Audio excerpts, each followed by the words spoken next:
Have you ever felt like you're working harder than ever, yet somehow getting further behind? Your paycheck arrives, but it doesn't stretch as far as it used to. Groceries cost more, rent is higher, insurance bills keep climbing, and despite all the headlines claiming the economy is strong, millions of Americans are quietly asking the same question. Why does it feel like I'm losing ground? According to legendary investor Ray Dalio, this feeling may not be temporary. It may be a sign that America has entered what he calls stage 3 of a much larger economic cycle. And if he's right, the next few years could look very different from what most people expect. Ray Dalio has spent decades studying the rise and fall of nations, currencies, and economic empires. He believes that history moves in cycles. Countries borrow money, grow stronger, accumulate debt, and eventually reach a point where the debt becomes too large to sustain.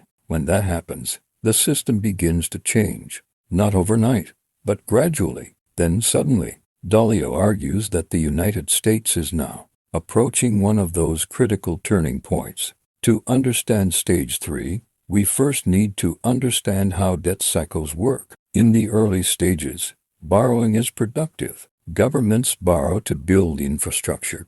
Businesses borrow to expand. Consumers borrow to buy homes and cars. Economic growth increases, incomes rise, and everyone feels wealthier. Debt grows, but it grows alongside productivity. This is usually considered a healthy phase. Then comes the second phase. Debt continues to grow, but not because productivity is increasing at the same pace.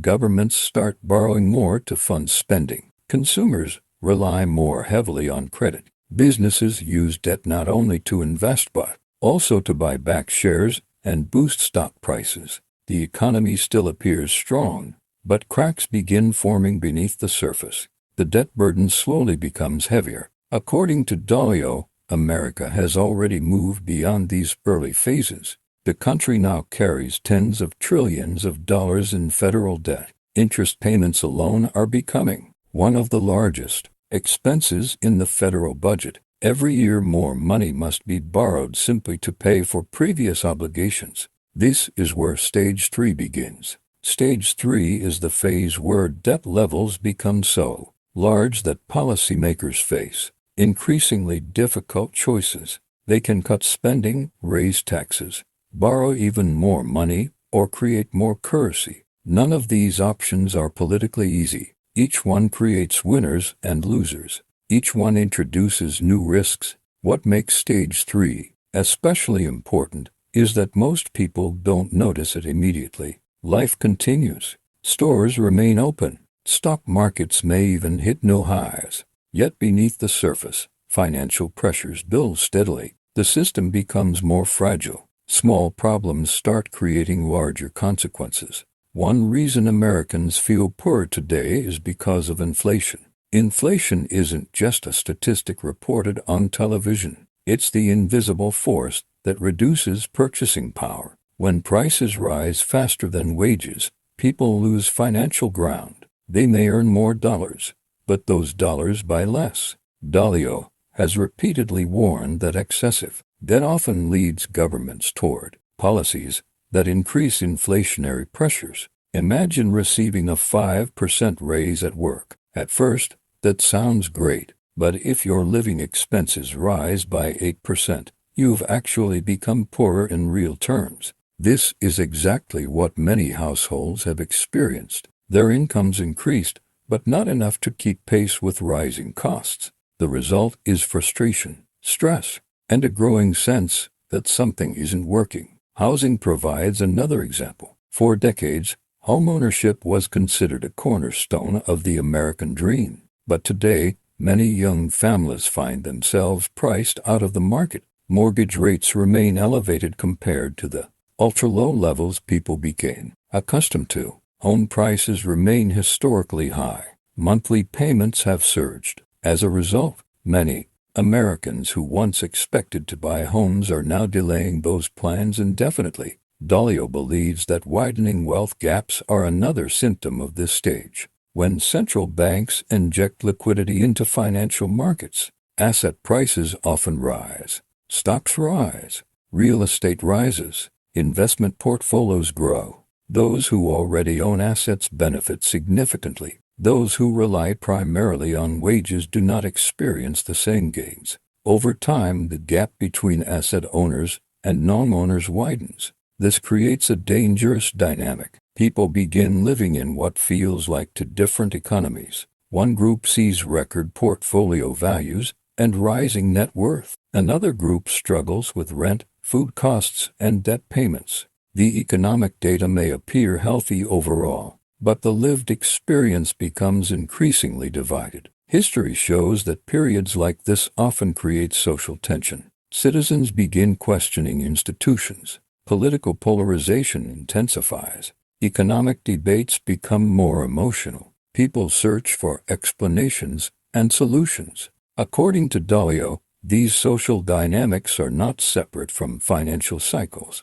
They are part of the same process. Another key characteristic of Stage 3 is rising interest costs. When debt levels are relatively low, higher interest rates are manageable. But when debt reaches enormous levels, even small increases in rates can create significant financial strain. Governments pay more interest. Businesses pay more interest. Consumers pay more interest. Money that could have been spent elsewhere is redirected toward servicing debt. This is why many economists closely monitor treasury markets. Treasury bonds form the foundation of the global financial system. When borrowing costs rise, the effects ripple throughout the economy. Mortgage rates increase.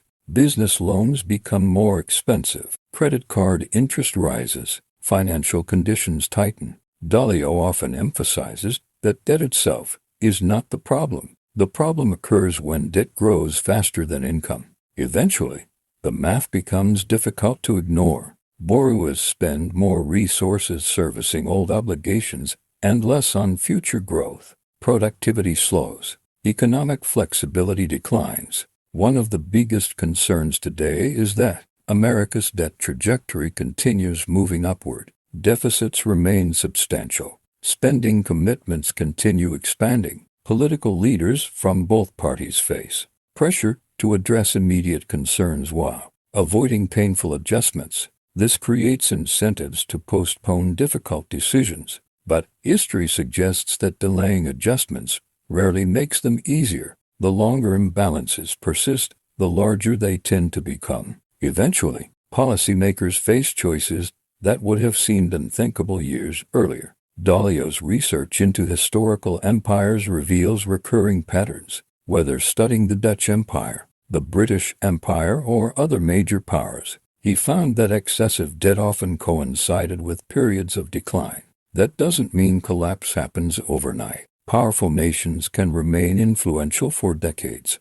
but the direction of travel begins changing. Many viewers hear discussions about debt and assume a crisis must be imminent. Dalio's message is more nuanced. Stage 3 does not necessarily mean disaster tomorrow. It means the environment is becoming increasingly challenging. Risks are accumulating. Future outcomes become more uncertain. This distinction matters. Fear-driven decisions are rarely helpful. The goal isn't panic. The goal is preparation. Understanding long-term trends allows individuals to make better financial choices. So, what can ordinary people do? First, focus on financial resilience. Emergency savings matter more than ever. Economic uncertainty becomes less threatening when households have cash reserves available. Even a few months of expenses can provide valuable flexibility. Second, avoid excessive debt whenever possible. High-interest debt becomes especially dangerous during periods of economic stress. Credit card balances, personal loans, and other costly obligations can quickly limit financial options. Third, continue investing in skills. Technology, automation, and artificial intelligence are transforming labor markets. Individuals who continuously learn and adapt are often better positioned to navigate changing economic conditions. Fourth, think long-term. Market volatility can be unsettling, but emotional reactions frequently lead to poor outcomes. Building wealth remains a process measured in years and decades, not days and weeks. Dalio frequently discusses diversification. The future is uncertain. No one knows exactly how events will unfold. Diversification acknowledges that uncertainty, rather than betting everything on a single outcome. Diversified strategies aim to remain resilient across multiple scenarios.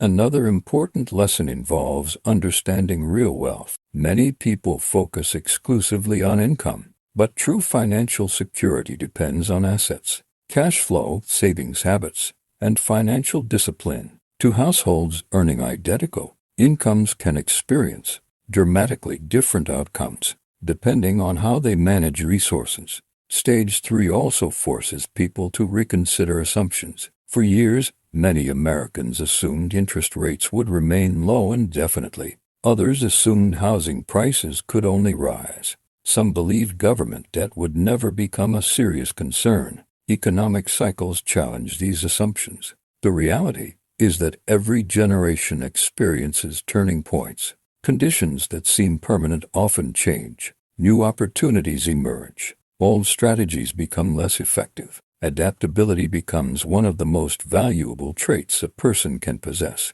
Perhaps the most important takeaway from Dalio's work is that cycles are natural. They are not evidence that the world is ending. They are part of how economies evolve. The challenge is recognizing where we are in the cycle and responding intelligently. Today, millions of Americans sense that something feels different. Their concerns aren't imaginary. Rising costs, growing debt burdens, housing affordability challenges, and economic uncertainty are real pressures. These forces help explain why so many people feel poor even when officially economic. Indicators sometimes paint a more optimistic picture. Dalio's warning is not that catastrophe is guaranteed. His warning is that ignoring long-term debt dynamics can be costly. History rewards those who pay attention to structural trends before they become obvious to everyone else. If Stage 3 has truly begun,